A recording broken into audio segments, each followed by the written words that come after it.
Hello नमस्कार भाइयों। तो कैसे हैं आप लोग? आज इस वीडियो में आप लोग को बताएंगे कि आप अपने गांव के टूर्नामेंट को कैसे सफल बना सकते हैं। आपने अक्सर देखा होगा कि बहुत सारे ऐसे भी टूर्नामेंट होते हैं जिसमें बहुत सारा पैसा खर्च होता है, लेकिन फिर भी वो टूर्नामेंट सफल नहीं हो पाता है। कुछ ना कुछ खामियां उसमें रह जाती है, तो उसी खामियों को आप पहले से ही जान कर रखिएगा तो उसको दूर कर सकते हैं और आपको टूर्नामेंट सफल होने से कोई नहीं रोक सकता है। तो चलिए हम वीडियो को अब शुरू करते हैं। किसी भी टूर्नामेंट को सफल बनाने में सबसे पहला जो सबसे अहम भूमिका निभाता है, वो है किसी भी टूर्नामेंट का बजट। बजट को हम 3 हिस्से में डिवाइड किए हैं। पहला होता है हाई लेवल बजट का टूर्नामेंट, दूसरा मीडियम बजट टूर्नामेंट और तीसरा है low budget tournament. High level budget tournament किसको कहेंगे?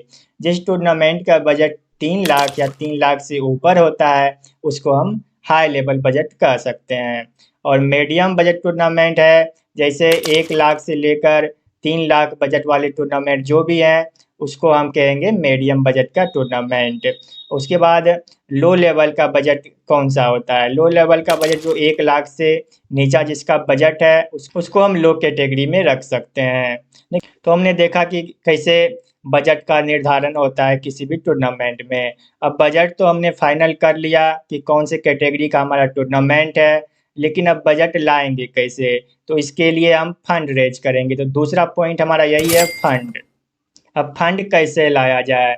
तो फंड लाने के लिए सबसे पहला जो सबसे अहम भूमिका निभाता है, वो है स्पॉन्सरशिप। स्पॉन्सरशिप के लिए आप लोकल लीडर से संपर्क कर सकते हैं।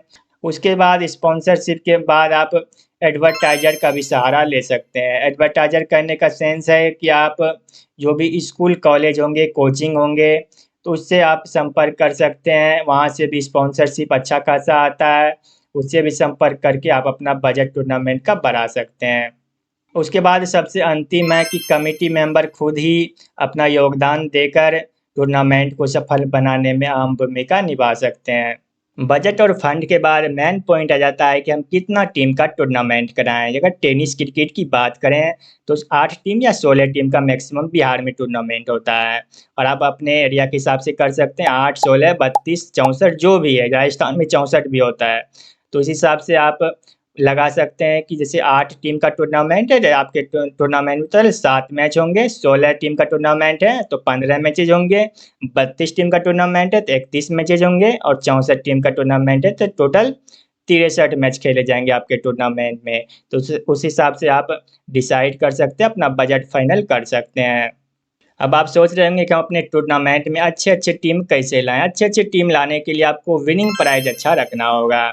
और ये भी अपने मन में बैठा लेना होगा कि आप अपने खुद से ही जीतने का कोशिश मत करिएगा। ऐसा नहीं कि आप अपना टूर्नामेंट करवा रहे हैं और खुद ही जीतने के लिए जी तोड़ मेहनत कर रहे हैं। अगर खुद ही जी तोड़ मेहनत करिएगा तो आप इसमें एक गलती कर सकते हैं कि लीग फेज में ही आप बड़े बड़े टीम को आप बाहर का रास्ता दिखला सकिएगा। इसमें क्या होगा कि आपका टूर्नामेंट खराब हो जाएगा। एक तरफ से तो आप फाइनल में या सेमीफाइनल में पहुंच जाइएगा, मगर अच्छे अच्छे टीम पहले ही लीग फेज में बाहर हो जाएगा। इस तरह से आपका टूर्नामेंट अच्छा नहीं होगा। तो आप एक काम करिए, कि हो सकेगा तो आप अपना एंट्री नहीं रखिएगा, इसका आप ख्याल रखिए। क्योंकि अगर अपना एंट्री रखिएगा तो खुद अगर फाइनल जीतने के लिए जाइएगा तो ये सब आपसे गलती हो सकेगा। क्योंकि क्या होता है कि अगर आप खुद ही जीतने के लिए जाइएगा तो आप बड़े बड़े टीम को पहले ही लीग फेज में ही एक दूसरे से टकरा दीजिएगा। तो इसमें क्या होता है कि बड़ा टीम एक पहले ही बाहर हो जाएगा। तो आप आगे जो मेन फेज आता है, सेमीफाइनल और फाइनल, उसमें मज़ा नहीं आता है, फिर आपका टूर्नामेंट खराब हो जाएगा। तो चलिए, विनिंग प्राइज के आधार पे हम कैसे डिसाइड करें कि कौन सा टीम आपके टूर्नामेंट में आएगा, कितना अच्छा अच्छा टीम आएगा। अब हमने स्पॉन्सर भी ले लिया, हमारा बजट भी फाइनल हो गया है। अब आता है मेन पॉइंट कि विनिंग प्राइज कैसे डिसाइड किया जाए। विनिंग प्राइज क्या रखना चाहिए अपने टूर्नामेंट का? तो आप देखे होंगे जो भी हाई लेवल का टूर्नामेंट आप अगर करवा रहे हैं तो उसमें क्या होता है कि अभी बिहार की ही बात करें तो अब बाइक हुआ, कार हुआ, ये भी अब हाई बजट टूर्नामेंट में हाई लेवल का जो भी विनिंग प्राइज है उसमें आप रख सकते हैं।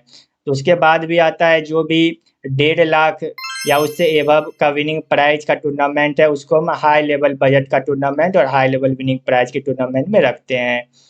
तो उसके बाद है medium winning prize tournament. Medium में क्या है कि अगर 50,000 से लेकर 1.5 लाख के बीच में विनिंग प्राइज है, तो आप उसको मीडियम विनिंग प्राइज रख सकते हैं। उसके बाद लो कैटेगरी का जो भी टूर्नामेंट है, उसमें आप 50,000 या 50,000 से नीचे देखते होंगे कि विनिंग प्राइज रखा जाता है।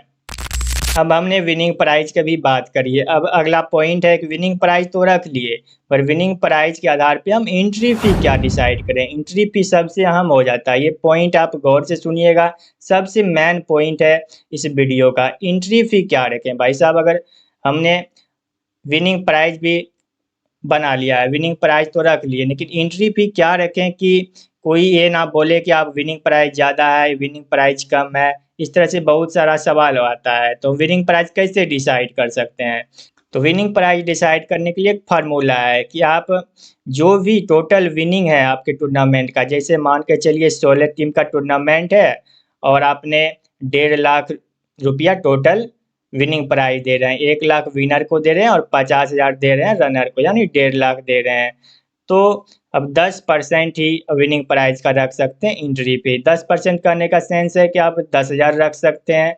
अगर आपके टूर्नामेंट में विनिंग प्राइज है 80,000 टोटल, जब 50,000 दे रहे हैं, मान के चलिए 50,000 दे रहे हैं विनर टीम को, 25,000 या 30,000 दे रहे हैं रनर टीम का, तो आप क्या कर सकते हैं, उसमें 5,000 एंट्री फी रख सकते हैं। इस तरह हमने बताया कि टोटल विनिंग प्राइज का 10% आप एंट्री फी के तौर पे रख सकते हैं, ताकि आपके टूर्नामेंट में अच्छे खासे टीम पार्टिसिपेट कर सकेंगे। बहुत सारे टूर्नामेंट के ऐसे भी होते हैं जिसमें एंट्री फी फ्री रख देते हैं, जो भी अफोर्ड कर सकते हैं तो वो फ्री भी रख सकते हैं, लेकिन फ्री इन द सेंस ये नहीं कि फ्री रख दिए तो हमारे टूर्नामेंट में बहुत अच्छे अच्छे टीम आ जाएंगे, ऐसा कोई बात नहीं है। अगर आप 30,000 या उससे ज़्यादा अगर विनिंग प्राइज नहीं रखिएगा, तो फिर आपके टूर्नामेंट में अच्छे अच्छे टीम एंट्री नहीं करेगी। आपको विनिंग प्राइज भी एटलीस्ट 30,000 तो रखना ही होगा।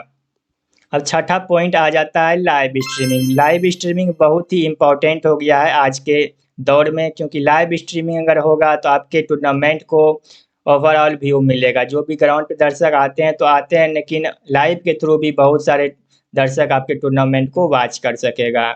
सबसे टॉप पर आता है जो भी हाई लेवल का टूर्नामेंट करवाते हैं, आपको बजट भी पता है, जो भी हाई लेवल का टूर्नामेंट करवाते हैं वो ए प्लस स्पोर्ट या 70 स्पोर्ट, इस तरह से बहुत सारे अच्छे अच्छे चैनल हैं, उससे आप लाइव करा सकते हैं।